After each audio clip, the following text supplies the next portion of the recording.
Hi friends, welcome to pendemskitchen. ఈరోజు వీడియోలో A2B hotel masala dosa, chutney అలాగే సాంబార్ మొత్తం కాంబో రెసిపీని చూపించబోతున్నాను. నిజంగా ఈ A2B హోటల్లో చట్నీ అలాగే సాంబార్ చాలా చాలా చాలా టేస్టీగా ఉంటాయి. సో హోటల్స్లో ఈ చట్నీని, సాంబార్ని, మసాలా దోశని ఎలా ప్రిపేర్ చేస్తారో సీక్రెట్స్ అన్నీ కూడా ఈ వీడియోలో రివీల్ చేస్తున్నాను. వీడియోని స్కిప్ చేయకుండా చివరి వరకు చూసి మీరు కూడా తప్పకుండా ఒక్కసారైనా సరే మీ ఇంట్లో ట్రై చేసి చూడండి. మీకు ఖచ్చితంగా హోటల్లో తిన్న టేస్ట్ రాకపోతే అప్పుడు నాకు కామెంట్ పెట్టండి. నిజంగా 100% మీకు A2B hotel masala dosa combo recipe ఇంట్లోనే చాలా ఈజీగా ప్రిపేర్ చేసుకోవచ్చు. సో ఇక లేట్ చేయకుండా ఈ నోరూరించే మసాలా దోశ కాంబో రెసిపీని మనం ఇంట్లోనే ఎలా ప్రిపేర్ చేసుకోవాలో ఈ వీడియోలోకి వెళ్ళి చూసేయండి. ఈ దోశని ప్రిపేర్ చేసుకోవడం కోసం ఫస్ట్ మనం దోశల పిండిని ప్రిపేర్ చేసుకోవాలి. ఈ దోశల పిండిని ప్రిపేర్ చేసుకోవడం కోసం ఇలా ఒక పెద్ద గిన్నెని తీసుకొని అందులోకి 3 గ్లాసుల దోశల బియ్యాన్ని వేసుకోండి. మీ దగ్గర దోశల బియ్యం లేకపోతే రేషన్ బియ్యాన్ని అయినా సరే వేసుకోవచ్చు. ఈ దోశల బియ్యం ఏ సూపర్ మార్కెట్స్లో అయినా సరే, ఆన్లైన్లో అయినా సరే ఈజీగా అవైలబుల్గా ఉంటాయి. నెక్స్ట్ ఇందులోకి అదే గ్లాస్ తోటి 1 గ్లాసు మినపగుళ్ళని వేసుకోండి. అలాగే అదే గ్లాస్ తోటి 1/2 గ్లాసు పచ్చిశనగపప్పుని వేసుకోండి. ఇలా పచ్చిశనగపప్పుని వేసుకోవడం వలన మనకి దోశ అనేది మంచి కలర్లో వస్తుంది అనమాట. నెక్స్ట్ ఇందులోకి 1/4 గ్లాసు పెసరపప్పుని వేసుకోండి. ఇలా పెసరపప్పుని వేసుకోవడం వలన కూడా దోశ మనకి మంచి కలర్ అలాగే టేస్ట్ కూడా ఉంటుంది. ఈ A2B మసాలా దోశలో ఈ పెసరపప్పే ఒక సీక్రెట్ ఇంగ్రీడియంట్ అనమాట.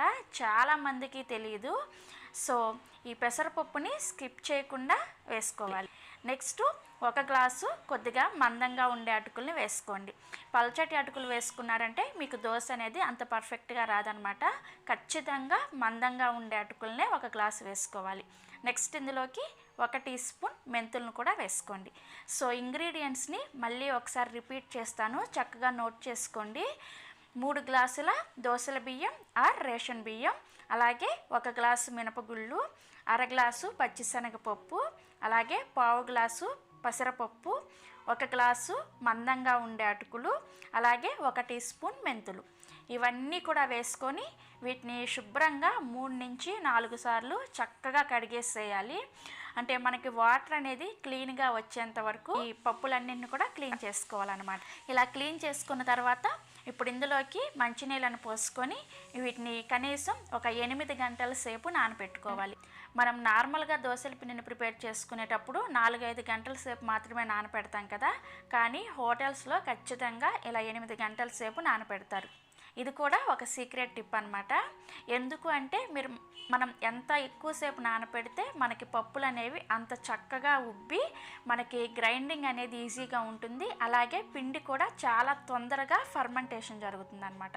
సో అందుకోసం ఖచ్చితంగా 8 గంటల సేపు ఈ విధంగా నానపెట్టుకోవాలి. 8 గంటల తర్వాత చూస్తే మనకి పప్పులన్నీ కూడా చక్కగా నానిపోయి ఉంటాయి. ఇప్పుడు వీటిని గ్రైండ్ చేసుకోవడానికి ఒక మిక్సీ జార్ని తీసుకొని అందులోకి ఈ నానపెట్టుకున్న నీళ్ళు రాకుండా పప్పులను మాత్రమే మిక్సీ జార్లోకి వేసుకోండి. వేసుకొని ఈ పప్పుల్ని గ్రైండ్ చేసుకోవడానికి అవసరమైన నీళ్ళని పోసుకొని ఈ పిండిని కొద్దిగా లైట్గా బరకగా ఉండేటట్లుగా గ్రైండ్ చేసుకోవాలి. ఎప్పుడైనా సరే మనకి దోశ క్రిస్పీగా రావాలి అంటే మనం పిండిని గ్రైండ్ చేసుకునేటప్పుడే పిండిని కొద్దిగా రవ్వగా గ్రైండ్ చేసుకున్నామంటే మనకి దోశ అనేది క్రిస్పీగా వస్తుంది అనమాట. అదే మీరు మెత్తగా పేస్ట్ లాగా గ్రైండ్ చేసేసారంటే మీకు దోశ అనేది మెత్తగా వచ్చేస్తుంది. అలాగే పెనానికి కూడా పిండి అనేది అతుక్కుపోయినట్టు వస్తుంది అనమాట. సో అందుకని పిండిని గ్రైండ్ చేసుకునేటప్పుడు కూడా ఈ చిట్కాని పాటించాలి. సో ఇక నేను మీకు గ్రైండ్ చేసిన తర్వాత చూపిస్తున్నాను, చూసారా? పిండి పైన ఈ విధంగా ఎయిర్ బబుల్స్ లాగా రావాలన్నమాట. ఇలా వస్తేనే మీరు పిండిని పర్ఫెక్ట్గా రెడీ చేసుకున్నారని అర్థం. అలాగే మీ చేతితో పిండిని ఇలా తాకి చూసారంటే మీ చేతికి కొద్దిగా మనకి రవ్వలాగా తగలాలన్నమాట.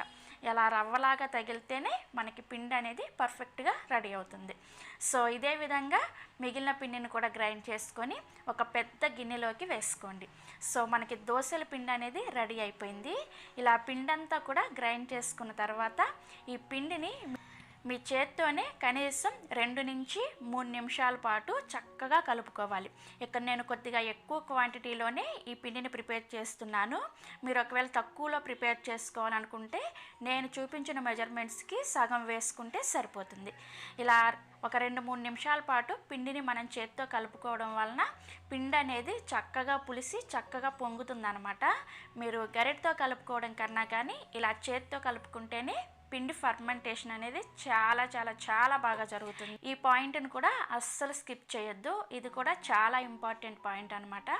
సో ఇలా ఒక 2-3 నిమిషాల పాటు కలుపుకున్న తర్వాత ఇక్కడ పిండి అనేది నాకు గిన్నెకి నిండుగా ఉంది కదా, సో ఒకవేళ నేను ఇలానే ఫర్మెంటేషన్కి వదిలేసానంటే పిండి అంతా కూడా పొంగిపోయి కింద పడిపోతుంది అనమాట, వేస్ట్ అయిపోతుంది.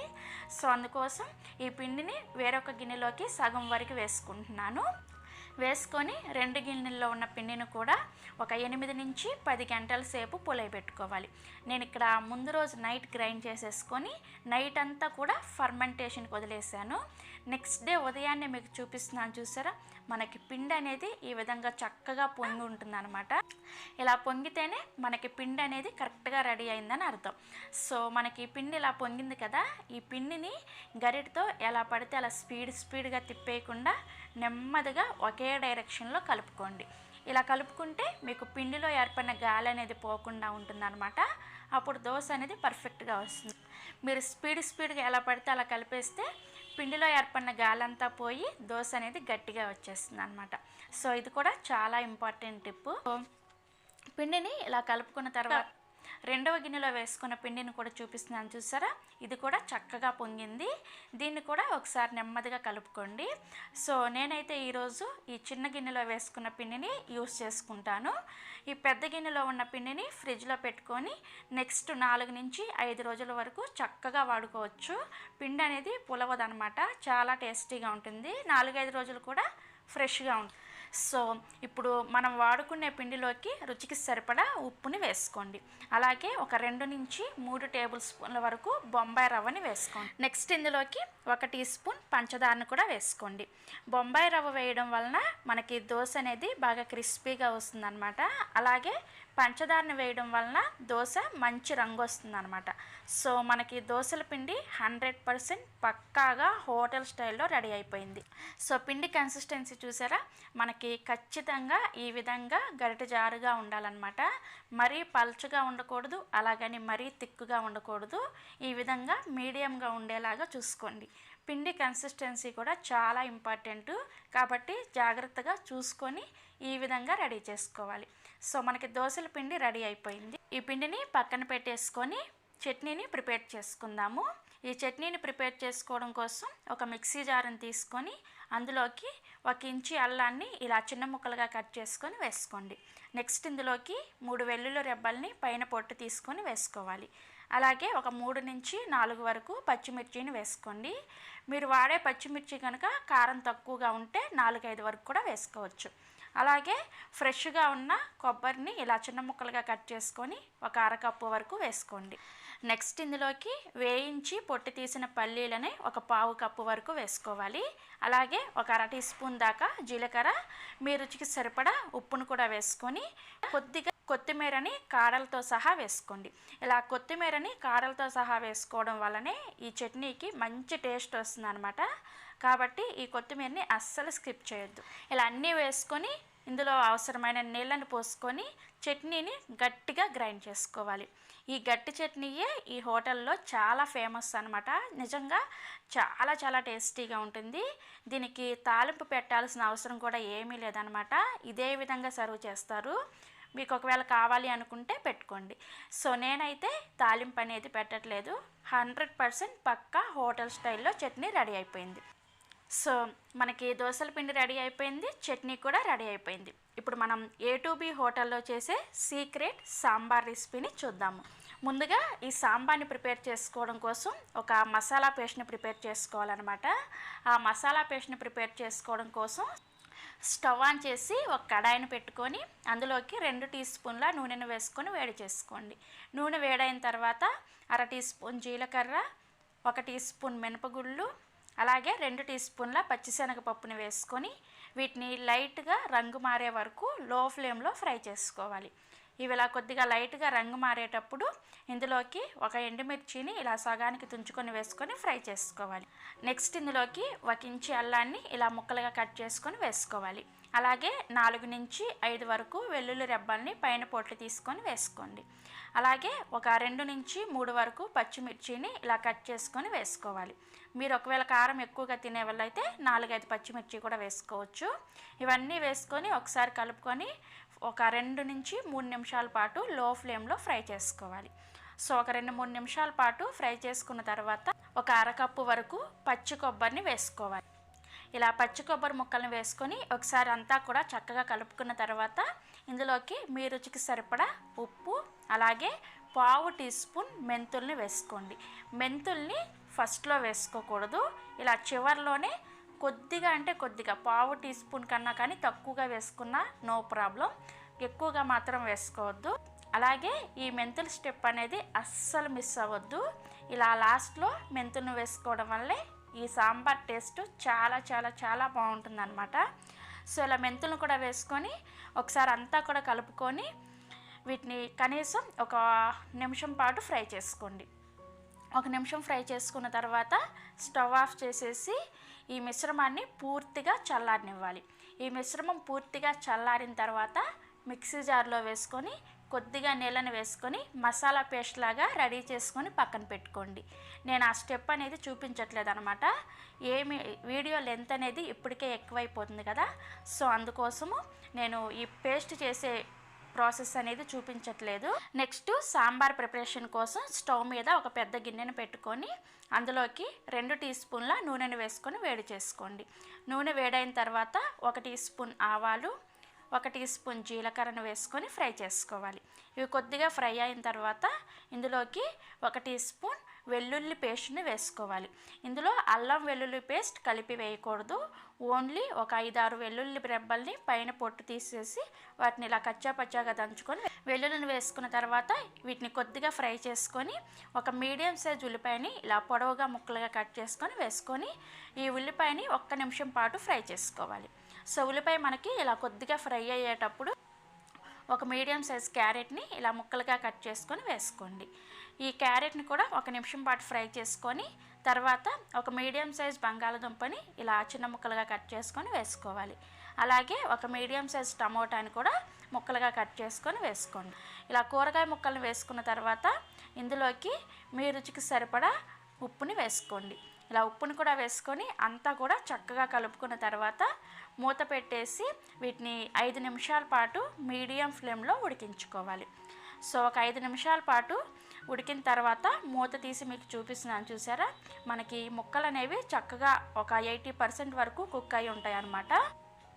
ఇలా 80% కుక్ అయిన తర్వాత ఇందులోకి మనం ముందుగానే మిక్సీ పట్టుకున్న సాంబార్ మసాలా పేస్ట్ని వేసుకోండి. నేను ముందుగానే చెప్పాను కదా మసాలా పేస్ట్ని రెడీ చేసి పెట్టుకోమని, ఆ మసాలా పేస్ట్ని ఇందులోకి వేసుకోండి. నెక్స్ట్ ఒక 1/2 టీ స్పూన్ దాకా పసుపు, 1 టీ స్పూన్ దాకా కారాన్ని వేసుకొని చక్కగా కలుపుకోవాలి. ఇలా కలుపుకున్న తర్వాత ఇందులోకి ఒక 1/2 కప్పు చింతపండు రసాన్ని వేసుకోండి. ఒక చిన్న నిమ్మకాయ సైజ్ అంత చింతపండులో నుంచి తీసిన రసాన్ని వేసుకుంటే సరిపోతుంది. నెక్స్ట్ ఇదంతా కూడా చక్కగా కలుపుకొని మరలా మూత పెట్టేసి ఈ చింతపండు పులుసుతో పాటు ఈ కూరగాయ ముక్కల్ని ఒక 5 నిమిషాల పాటు ఉడికించుకోవాలి. లో ఫ్లేమ్లో ఉడికించుకోండి. సో ఒక 5 నిమిషాల తర్వాత మూత తీసి చూస్తే మనకి ఈ మసాలా పేస్టు, చింతపండు, కూరగాయ ముక్కలు అన్నీ కూడా ఇలా తుకుతుకా ఉడుకుతూ ఉంటాయన్నమాట. ఇప్పుడు ఇందులోకి 1 కప్పు బాగా మెత్తగా ఉడికించిన కందిపప్పుని వేసుకోండి. అండ్ అలానే ఒక 2 గ్లాసుల వరకు నీళ్ళను కూడా వేసుకోండి. ఈ 2 గ్లాసులు అంటే ఒక 1/2 లీటర్ వరకు ఉంటాయన్నమాట. ఈ నీళ్ళని వేసుకొని ఇందులోకి 1 టీ స్పూన్ సాంబార్ పౌడర్ని, రెడీమేడ్ సాంబార్ పౌడర్ని వేసుకోండి. వేసుకొని ఒకసారి అంతా కూడా చక్కగా కలిపేసుకున్న తర్వాత ఇందులోకి 1 రెమ్మ కరివేపాకు, అలాగే సన్నగా తరిగిన కొత్తిమీర కూడా వేసుకొని ఒకసారి కలుపుకొని మూత పెట్టేసి మరొక 5 నిమిషాల పాటు మీడియం ఫ్లేమ్లో ఉడికించుకోవాలి. సో ఒక 5 నిమిషాల పాటు సాంబార్ మరిగిన తర్వాత మీకు చూపిస్తున్నాను చూసారా, మనకి ఆల్మోస్ట్ సాంబార్ అనేది రెడీ అయిపోయింది. చివరిగా ఇందులోకి సన్నగా తరిగిన కొత్తిమీరతో గార్నిష్ చేసుకున్నామండి. చాలా చాలా చాలా టేస్టీగా ఉంటుంది. ఇడ్లీలోకైనా, దోశలోకైనా, వడలోకైనా, ఎందులో అయినా సరే ట్రై చేయండి. చాలా చాలా టేస్టీగా ఉంటుంది. సో మనకి సాంబార్ రెడీ అయిపోయింది కదా. ఇప్పుడు ఫైనల్గా పొటాటో మసాలాని ఎలా ప్రిపేర్ చేసుకోవాలో చూపిస్తాను. ఈ పొటాటో మసాలాని ప్రిపేర్ చేసుకోవడం కోసం స్టవ్ మీద కడాయిని పెట్టుకొని అందులోకి 2 టీ స్పూన్ల నూనెని వేసుకొని వేడి చేసుకోండి.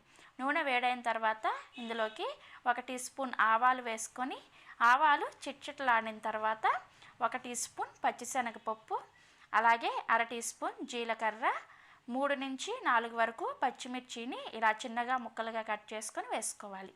అలాగే ఒక ఉల్లిపాయని, మీడియం సైజ్ ఉల్లిపాయని ఇలా పొడవుగా ముక్కలుగా కట్ చేసుకొని వేసుకొని ఈ ఉల్లిపాయని మీడియం ఫ్లేమ్లో లైట్గా పింక్ కలర్ వచ్చేంత వరకు ఫ్రై చేసుకోవాలి.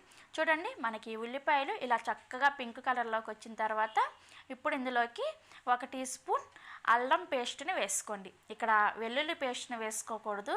మనం ముందుగా సాంబార్లో వెల్లుల్లి పేస్ట్ని వేసుకున్నాం కదా, బట్ ఇక్కడ పొటాటో మసాలాలో మాత్రం ఓన్లీ అల్లం పేస్ట్ని మాత్రమే వేసుకోవాలి.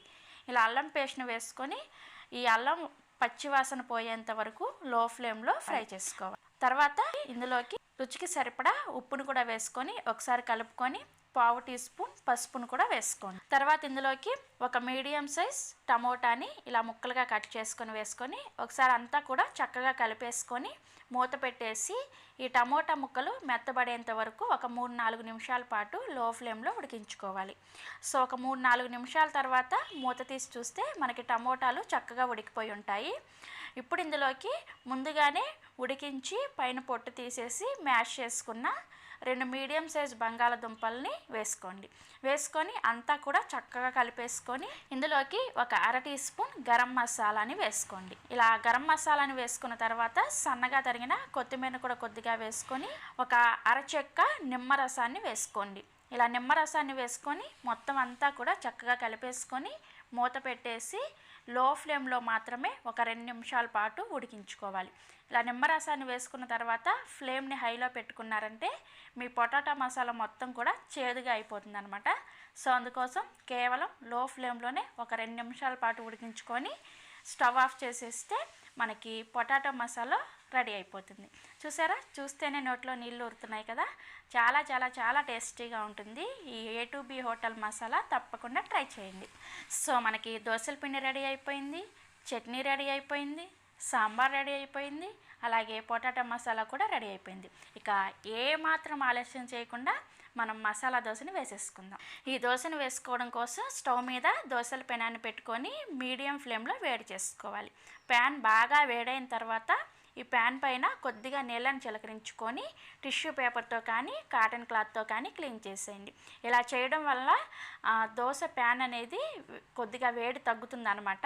అంటే అప్పుడు దోశను వేసుకున్నారంటే మీకు క్రిస్పీగా వస్తుంది అనమాట. సో ఇలా క్లీన్ చేసిన తర్వాత మంటని లో ఫ్లేమ్లోకి పెట్టుకొని మనం ప్రిపేర్ చేసుకున్న దోశల పిండిని ఇలా ఒక గరిటె వేసుకొని పల్చగా, మీకు ఎంత వీలైతే అంత పల్చగా దోశని వేసుకోవాలి. ఇలా దోశని వేసుకున్న వెంటనే మంటని మీడియం ఫ్లేమ్లోకి పెట్టుకొని దోశ పైన పిండి అంతా కూడా ఉడికిన తర్వాత ఒక 1/2 టీ స్పూన్ వరకు సాంబార్ కారాన్ని వేసుకోండి. ఇది మనం కూరల్లో వేసుకుంటాం కదా రెగ్యులర్గా, ఆ సాంబార్ కారాన్ని వేసుకోండి. వేసుకొని దీనిపై నుంచి 1 టీ స్పూన్ వరకు నెయ్యిని కానీ లేదంటే నూనెని కానీ వేసుకోండి.